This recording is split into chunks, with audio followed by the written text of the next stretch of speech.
Welcome back to Aquaplaticodon, where more useless knowledge gets unlocked every day.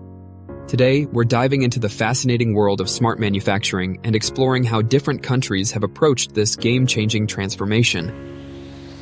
Let's start with Germany, the birthplace of the concept we know as Industrial 4.0. Back in 2011, Germany introduced this forward-thinking initiative as part of its high-tech strategy. The idea was to use advanced technologies like IoT, AI, and cyber-physical systems to create fully interconnected factories. Germany's goal was to retain its competitive edge in global manufacturing, especially as it faced challenges like an aging population and increasing competition. Germany's contribution to smart manufacturing is foundational, setting the framework and standards that many other countries adopted or adapted. However, progress hasn't been as fast as expected. High costs and technological complexity have made it harder for small and medium-sized enterprises to join the revolution. Still, its influence is undeniable, especially in creating a vision for interconnected, efficient production systems. Next, let's shift gears to the United States, where the focus is on the industrial internet. Introduced by General Electric in 2012, this approach emphasizes connecting industrial equipment through IoT and leveraging big data for predictive maintenance and efficiency. The U.S. has had notable successes in high-tech fields like aerospace and energy, where advanced analytics play a significant role.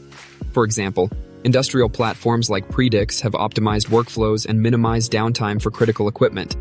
However, the challenge in the U.S. lies in its traditional manufacturing sectors. Many smaller businesses lack the infrastructure or resources to adopt these advanced systems, leading to uneven implementation across industries.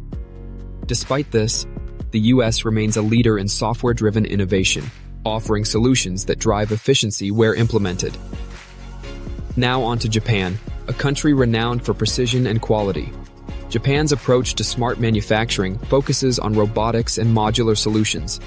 With its Industrial Value Chain initiative, launched in 2015, Japan aimed to integrate IoT into its renowned manufacturing systems. Japanese companies like Fanuc and Kawasaki are global leaders in industrial robotics, providing essential tools for automation worldwide. What sets Japan apart is its dedication to quality.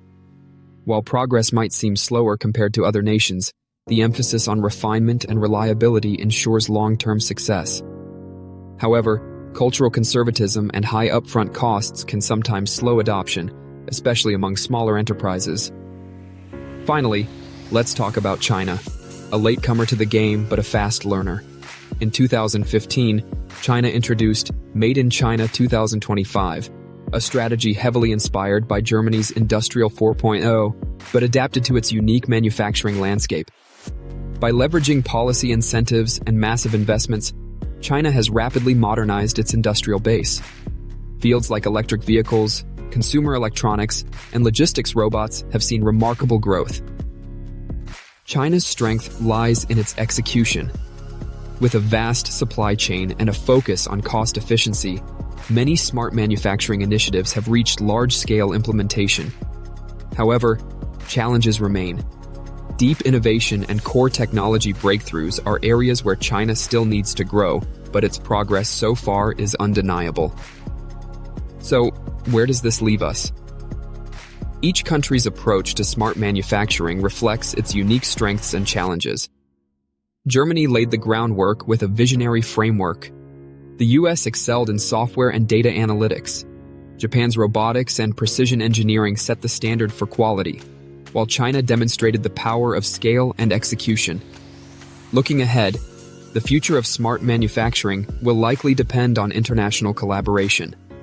Combining Germany's standards, America's data expertise, Japan's robotics, and China's scalability could create a global ecosystem that benefits everyone. What do you think?